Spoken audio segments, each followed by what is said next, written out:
क्यों खून नहीं? सबसे पहला है क्या कारण, क्या है खून क्यों नहीं देते, हम बताते हैं। और कितने लोग इस बात से सहमत हैं और हाथ उठाएंगे? ठीक है, लोगों के मानते हैं कि जब हम खून देंगे, हम ब्लड डोनेट करेंगे तो कमजोर हो जाएंगे, तो बार बार खून देने से शरीर को नुकसान होता है। कितने लोग सहमत है? बात यही है ना? ऐसा नहीं है। जब भी हम खून देते हैं तो 24 से 48 घंटे में जितना हमारा ब्लड वॉल्यूम होता है वो रिस्टोर हो जाता है, खून बराबर हो जाता है। अब उसके अंदर का जो सेल होल है 3 से 4 हफ्तों में फिर से बन जाता है, तो कोई कमजोरी नहीं आती है, आप आराम से खून दे सकते हैं। कुछ लोगों की गलतफहमी है कि जब हम खून देंगे तो हमको इन्फेक्शन हो जाएगा, HIV हो जाता है और बीमारियां हो जाएंगी खून के रास्ते। ऐसा भी नहीं है। जब भी खून आपका लिया जाता है तो जो सुई यूज की जाती है एक बार ही यूज की जाती है, उसके बाद उसको फेंक दिया जाता है, तो ये बात भी गलत है। पूरी तरह सुरक्षित है, आप खून दे सकते हैं। देखिए समय तो बहुत दर्द होता है और ब्लड बैंक वाले, अस्पताल वाले तो खून बेच देते हैं, बेच के पैसा खा जाते हैं। ऐसी भी लोगों के मन में गलतफहमी है, तो ऐसा भी नहीं है। जब भी आप खून देते हैं तो आपको एक कार्ड बना के दिया जाता है, और जब भी आप दोबारा जाएंगे और उस कार्ड को दिखाएंगे तो ब्लड बैंक आपको आराम से खून दे देता है वापस।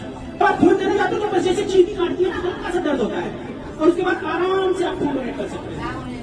कुछ लोगों का एक नियम रहता है कि महिलाएं खून नहीं दे सकती, उनके शरीर में तो खून कम होता है, जल्दी तो कमजोर हो जाएगी। अगर आपका हीमोग्लोबिन नॉर्मल रेंज में है और आप स्वस्थ हैं तो आप आराम से खून दे सकती हैं। महिला पुरुष का कोई भेदभाव नहीं है। कुछ लोग शौकीन होते हैं कि भैया हम तो टैटू छपवा लिए हैं, अब टैटू बनवा लिया तो खून तो दे नहीं पाएंगे, नहीं बहुत लोग गुदना गुदवा लेते हैं। तो ऐसा नहीं है। 6 महीने से साल भर बाद आप इवन वैक्सीनेशन करवाए हैं, एंटीबायोटिक्स लिए हैं और भी कोई दवा चल रही है, तो डॉक्टर की सलाह के बाद एक समय के बाद आप ब्लड आराम से डोनेट कर सकते हैं। और लोगों का बहाना क्या है, बहुत गर्मी पड़ रही है, इस गर्मी में कौन खून देगा, ऐसे शरीर में पानी नहीं है, खून देंगे तो और कमजोर हो जाएंगे, है कि नहीं? ऐसा भी नहीं है।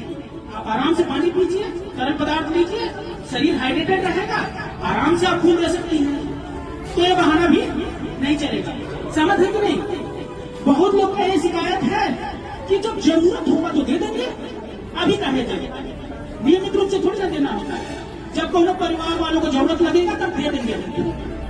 सोचता है कि नहीं ऐसा, जरूरत पड़ने पर अभी कहे देंगे, तो ऐसा भी नहीं है। देखिए, नॉर्मल डिलीवरी हो, ऑपरेशन हो, किसी का एक्सीडेंट हुआ हो, एनीमिया है किसी को, ब्लड कैंसर है, थैलीसीमिया है, इन सब केसेस में ब्लड की बहुत जरूरत पड़ती है। और ऑलरेडी ब्लड बैंक में जब ब्लड पड़ा रहेगा तभी ना आपको मिलेगा। आप साल भर में अगर पुरुष में मैक्सिमम 4 बार हर 3 महीने में एक बार आप जाकर ब्लड दे सकते हैं। अगर आप स्वस्थ हैं और आपकी उम्र 18 साल से ज्यादा है, हीमोग्लोबिन आपका नॉर्मल रेंज में है, आपको कोई बीमारी नहीं है, वजन 50 किलो से ज्यादा है, आप आराम से जाकर ब्लड डोनेट कर सकते हैं।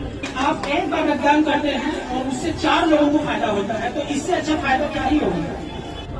बहुत लोगों का यह है कि हम तो वेजिटेरियन हैं, हमारे शरीर में तो आयरन ही नहीं है, हम कहाँ से खून देंगे।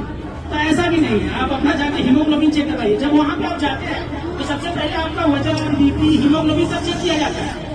सारी चीजों को चेक करने के बाद जब उनको लगेगा कि नहीं इनका खून तो लिया जा सकता है, खून लेने से इनको कोई नुकसान नहीं होगा, तब आपका खून लिया जाएगा। तो ऐसा बिल्कुल नहीं सोचना है।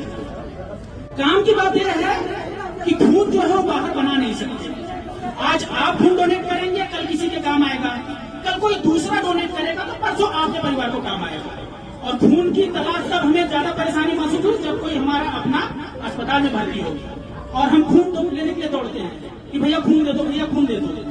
जब हम नियमित अंतराल में ब्लड डोनेट करते रहेंगे तो खून का स्टॉक रहेगा तो मिल ही जाएगा ना हमको।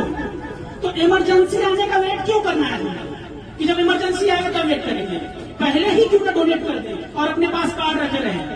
जब भी जरूरत है कार्ड दिखाएंगे, ब्लड ले लेंगे, आराम से किया जा सकता है कि नहीं।